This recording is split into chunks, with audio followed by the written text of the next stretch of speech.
James Clapper now claims the Russians swung the 2016 presidential election for Donald Trump.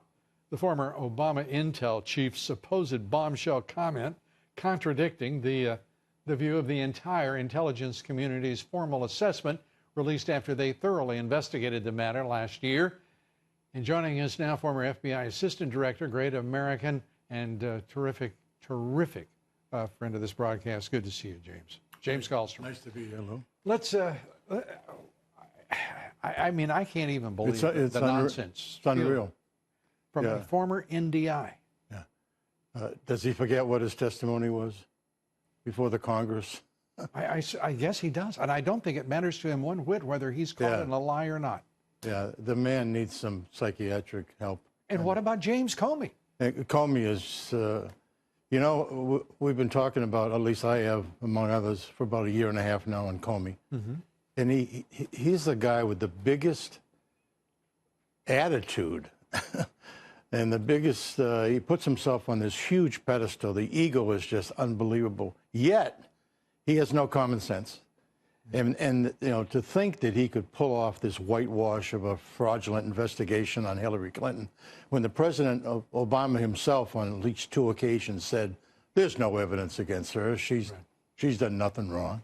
I mean, you'd have to be a moron not to know that that was just a phony thing from the very beginning. Yeah, not to understand the dog whistle from the President of the United States about his former Secretary of State. He couldn't have been clearer. I agree with you. Yeah. And for the most obvious, I think the most obvious pay-for-play scandal in this country's history is the Clinton Foundation. And for the FBI to permit itself to conclude that they're not going to have an investigation, then try to sell the nonsense that, don't worry, we got it under control out in the Little Rock Bureau. Well, it wasn't the FBI wasn't investigating the Clinton Foundation. I've called it, you know, a bigger RICO case than the mafia, right? Quite frankly. You know, more sophisticated and more money involved, you know, and it wasn't that the FBI agents didn't want to investigate it. It's, you know, these 5 or 6 or 12 or 15 or 20 or whoever with this number of sycophants in Washington. Is going to be a much larger than we maybe it's 50, but I'll tell you right now, Lou, it's not the thousands of agents that are out there. I hear from tons and tons of these people. They are so upset about what is going on. You know, and some of your guests on this show, who I think I respect, you know, have talked about turning over the FBI to the Marshal Service. I think that's really a crazy idea. Everyone has their own idea, but that is not anything that should ever happen. We need new leadership. We need discipline. We need to get rid of the top-ranking people in there right now and bring a leader in there that can motivate and discipline the agency. That's what needs to happen. Here's what I think, and I'd like to get your judgment about the future of the FBI as an institution. Yes. I personally believe it depends on how many agents step forward and say, under subpoena, what truly happened. If there isn't that residual within the rank and file of the FBI, I think that the institution is doomed. And by the way, I've got, and sitting here with the greatest respect and affection for you, I have to say that if they don't step up here, that they deserve that institution to be absolutely swept aside. Well, I believe the vast majority of those that have knowledge, that have a reason to step forward, other than what they see on television every day. Yeah. And that's a small number, because Comey and those other sycophants brought that investigation and those other investigations close hold. You know, the agents themselves and the field officers, it was all taken away.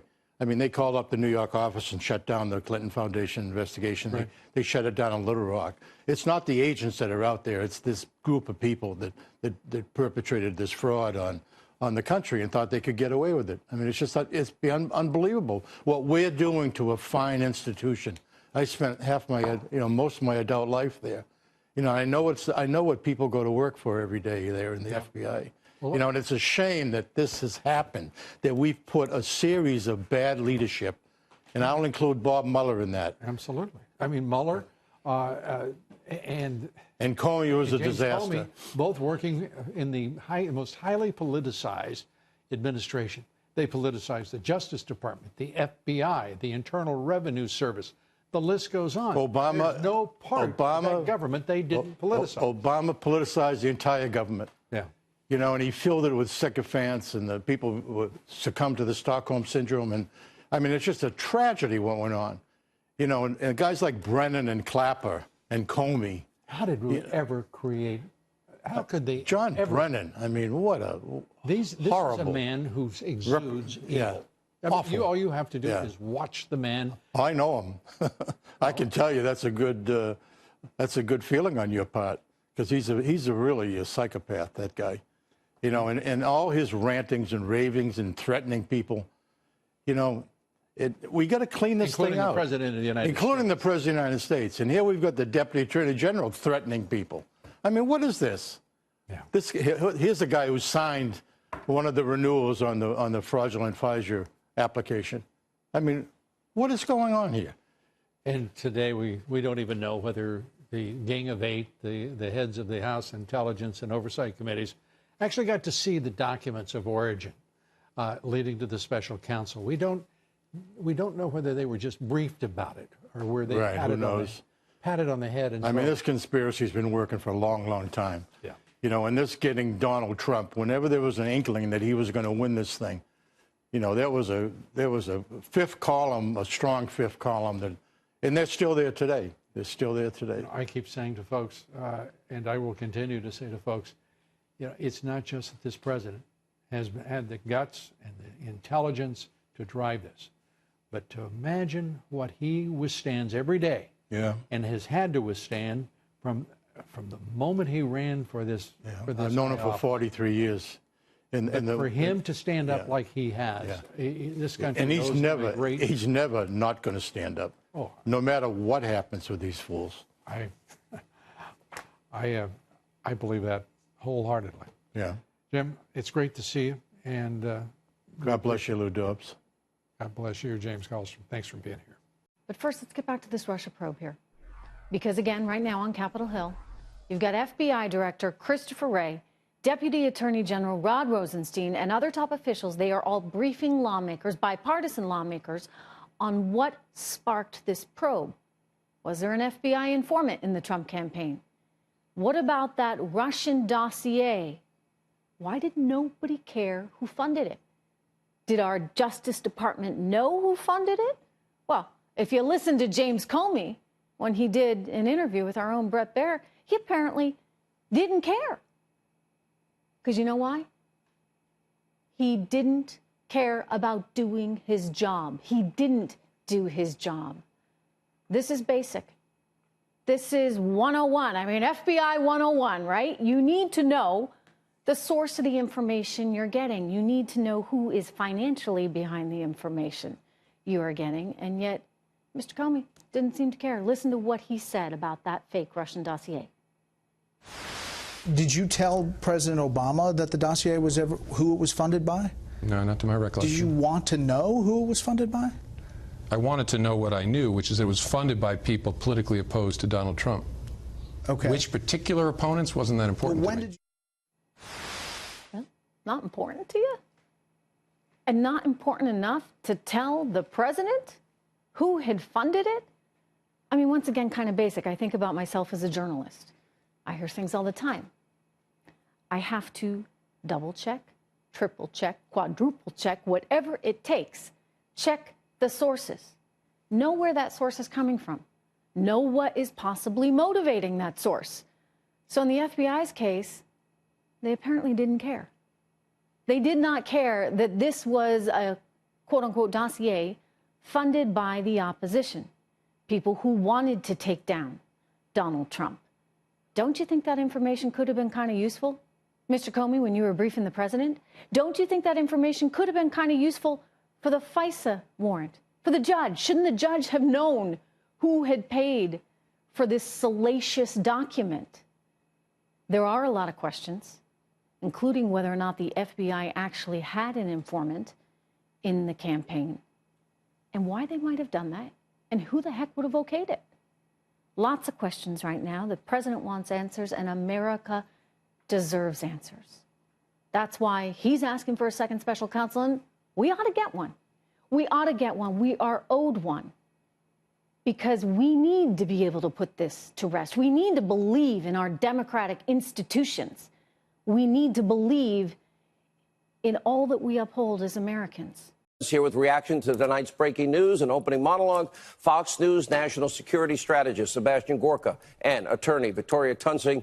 Full disclosure, she has done some legal work for me in the past, and I am proud to be a friend of both of them. Let's start with you, Victoria.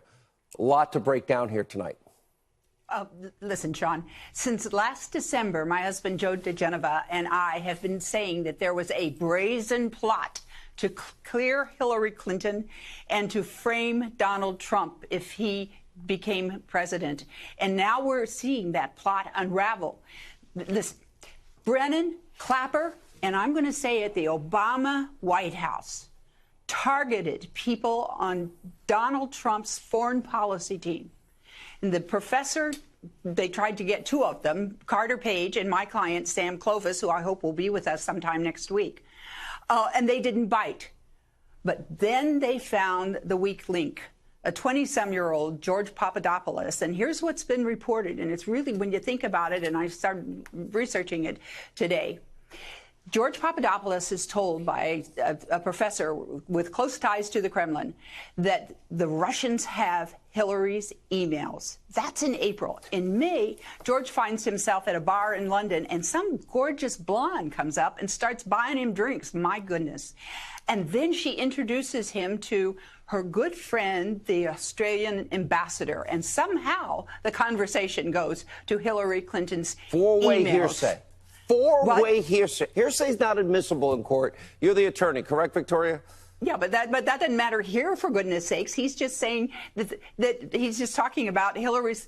There's a term for it, Sean. It's called honey trapping. This is classic spy agency, CIA. I used to be chief counsel for the Senate Intelligence Committee. This is classic spying technique, honey trapping, using the lure of sex to get somebody to open up. Unbelievable. And then, and Downer, by the way, paid $25 grand himself to the $25 million to the Clinton Foundation. And then to use that flimsy information to start an entire surveillance and investigation of the Trump campaign just boggles the mind. Sebastian Gorka. We need to put this in perspective, Sean. Victoria's absolutely right when it came to what was done operationally. But what is this in the most concise terms? This is the first time in U.S. history that we have had industrial-scale political espionage during a presidential campaign. Our nation was founded in a rejection of the capricious usurpation of power. That's why we had the Revolutionary War. Now it's happening in the Obama administration at the highest level of the intelligence community. We created these systems to detect, apprehend, and prosecute Soviet spies, Nazis, and terrorists, not people who simply have a different political persuasion. The president was right. He was spied upon. He was surveilled. They tried to entrap his people and frame him. You know, and we are just at the beginning of I asked Sharyl Attkisson today. She said we have unveiled less than 2% correct of the real corruption. We still have a masking. We still have a rigged investigation. We have spies in the Trump campaign. We have Hillary working with Russian lies against the American people. Russian lies bought and paid for. FISA court abuse to the point where they lied to 4 judges. Where does this end, Victoria? Well, I hope it's not ending. We're starting to unravel and peel back this onion. And God bless these FBI agents who want to come forward. We were told that everybody in the FBI just loved James Comey. Well, it appears that there's some that want to see him indicted, and I hope that happens. All right. Thank you both. Appreciate your insight. Mark Penn joins us now, along with former White House Press Secretary Sean Spicer. Mark, I didn't really actually expect you ever to be on the program. I'm not going to lie. We've been opposing each other in many ways for many years. I give you credit, and it's not because you agree. Sure, We've never had, ever, this happen to an American president. Ever. It's never been this bad. We got FISA lies. We have a deep state. We've got spies in a campaign. This is bad for the country. Explain what you meant. Well, I think that's exactly right. Look, I spent a year fighting Ken Starr when I thought that was wrong. And a lot of people here at Fox News, yourself included, were gung-ho on that. And I saw how destructive that process was to the presidency, the people around him, and how, in the end, it resulted in nothing. And today I looked at this process, and I'm a skeptical person. At first, it seemed like it was a good process. Maybe it made sense. But as more and more questions came really to the fore, how did this get started? What kind of techniques were used? What was behind the warrant? What kind of techniques did these prosecutors use where they're raiding people and shaming them and threatening relatives? This doesn't seem like an American democracy. It seems like a Star Chamber series of events. And now this thing is opening up after a year and testimony by every one of these former intelligence chiefs. They never said that they were using this kind of intelligence. They've been consistently hiding what they were doing, why they were doing it. Whether I'm a Democrat or Republican, I think more people have to come together and say, enough. We can't continue to criminalize politics. I may not agree with you or President Trump on tons of issues, but I will agree on this. I will agree on this, the way I've seen this unfold. Here, listen, if we are going to have, and this is no offense to Hillary and the Clintons you work with, if she pays for op research, that's fine. That's part of politics. But a foreign national puts together a dossier and in an interrogatory in Great Britain says, oh, that was raw intelligence, maybe 50-50. And that becomes, to use the Grassley Graham memo wording, the bulk of information to obtain a FISA warrant, 3 subsequent renewal applications, Mark, and then we've got spies in the campaign. That's not the United States to me. You even mentioned the deep state. You use the term. That, well, to me, we will lose the country if the tools of intelligence are turned on the American people this way. Look, I say the deep state appears to me to be in a deep state of desperation. They know this IG report is coming down. They know that Nunes and others have really been successfully getting to the bottom of how this thing started, and they know this is all coming out. And you see these guys, how they're changing their stories from day to day, how they become TV talking heads, which is really just incredible to think that they headed our national intelligence establishment. You know, I think this is going to come down. I think this IG report, I presume, will knock Comey out of the box as a potential witness. I would expect a criminal referral. And we're all wrong, you know, it'll change my mind. But that doesn't, you know, it's hard to see how that's not going to come down that way. And Sean, I would expect in the end here a criminal referral. But there's never, I am calling this the biggest abuse of power, corruption scandal in history. And it really, when you think about it, look at what Watergate was, a break-in. It ended up with the president resigning, a cover-up that ensued. But now we're talking about a sophisticated operation, spying on any campaign, and then, of course, lying to get a FISA warrant, the most difficult warrant to get.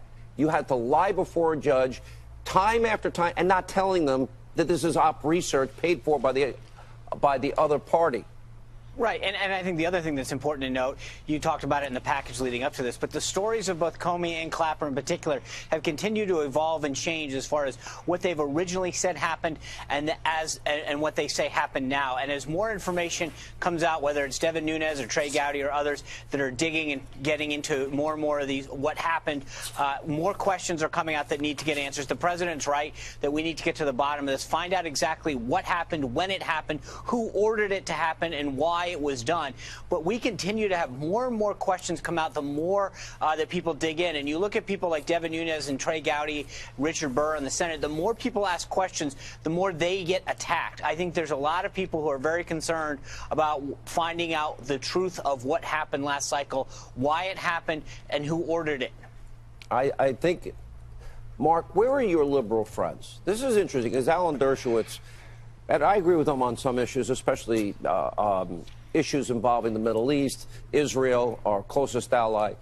Where are those civil libertarians that are supposedly in the Democratic Party because their voices have been silent? Is it just because of political differences that they're willing to accept this type of intelligence abuse and abuse of power and spying on other candidates? Well, look, even organizations like the ACLU that used to be for the First Amendment no matter what have changed their policy because you could raise a lot more money being on one side or the fence or the other. Look, I'm disappointed that more people aren't concerned what's going on here with the FBI. It's not about this president. It is not about this campaign. It's about all campaigns and all presidents, as I said in the piece. We cannot allow the deep state to operate in this manner. We've got to really get to the bottom of what's going on here for sure. Listen, if you had taken heat just for writing the article, wait till some of your old friends see you on this show. God help you. But thank you for what you're doing. I think it's courageous and it's the right thing to do. This is a real danger to the country. Thank you, sir. Sean, always good to see you. I think a thing that I've done for the country, the firing of James Comey, is going to go down as a very good thing. FBI is great. I know so many people in the FBI. The FBI is a fantastic institution, but some of the people at the top were rotten apples. James Comey was one of them. I've done a great service for this country by getting rid of him, by firing him. We'll see. That was President Trump today, firing another shot in his fight to discredit the Russia investigation. And in his seemingly never-ending war against the FBI director he fired. Republican strategist Steve Schmidt characterized the president's actions this way to us earlier today. What's increasingly clear, whether the target is James Comey, whether it's Director Mueller, the special counsel, the reality is this president will burn everything to the ground to protect himself from this investigation moving closer to the Oval Office. Joining us now, Jeremy Peters, political reporter for the New York Times, and Jonathan Allen, NBC News national political reporter. It's a pleasure to have you both. Do you agree with that? He's going to burn everything to the ground that threatens him? I mean, Steve, he's making some progress. Steve, as usual, is totally understated. But I think, it's interesting. I spoke to some veterans of the Watergate era this week about these issues. Richard Benveniste, who worked in the special counsel's office back then, and John Dean, who was the White House counsel to President Nixon. And both of them said that there's a real concern here that the president is weaponizing the tools of government to undermine the Mueller investigation for his own benefit. And, Dean actually said there are echoes of Watergate here.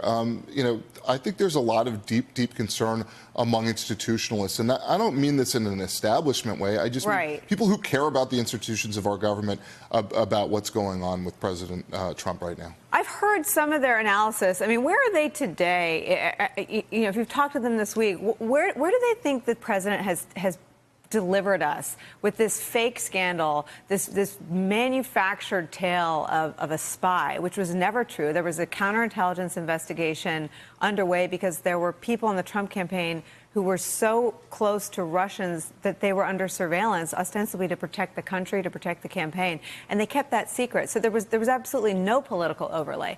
What is their level of concern with the latest twists and turns in all this? Well, I think there's a lot of concern. It's interesting because each individual act may be legal in and of itself. You can look at it as a lawyer would, and they're both lawyers. You can look at it and say, this particular act may be legal, but it also could be part of a chain of obstruction of justice later. And so regardless of the legality, I think the disruption of norms here is of enormous concern to people who have watched our government teeter on the brink of crisis before. And obstruction of justice is the thing that even the president's allies worry he may have stumbled into inadvertently with his MO, that when he, as a businessman, he was not a by-the-book kind of guy, shall we say.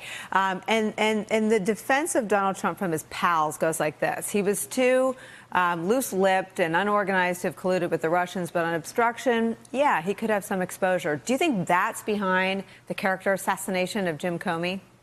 I think that there's been a brewing effort for a long time now, one that we haven't seen because it hasn't come to fruition until now, to push Rosenstein out, to discredit the investigation and the investigators even more so than was happening earlier on in the process when Trump was trashing Comey on a daily basis and threatening to fire Jeff Sessions. Yes, so this has been, I know from talking to people close to the situation, a long time coming. The guardrails have finally come off now that Rudy Giuliani is there, now that Dowd is gone, now that Cobb is gone, and the attitude of cooperation is totally out the window. So this is what you're seeing. You're seeing this kind of this pent-up aggression finally unleashed. And let me ask you about the. I mean, are you surprised? You talk about no guardrails. I mean, Emmett Flood is an establishment Republican attorney. Are you surprised that someone like Emmett Flood doesn't have the power or the moxie or the instinct to walk into the president's office and say,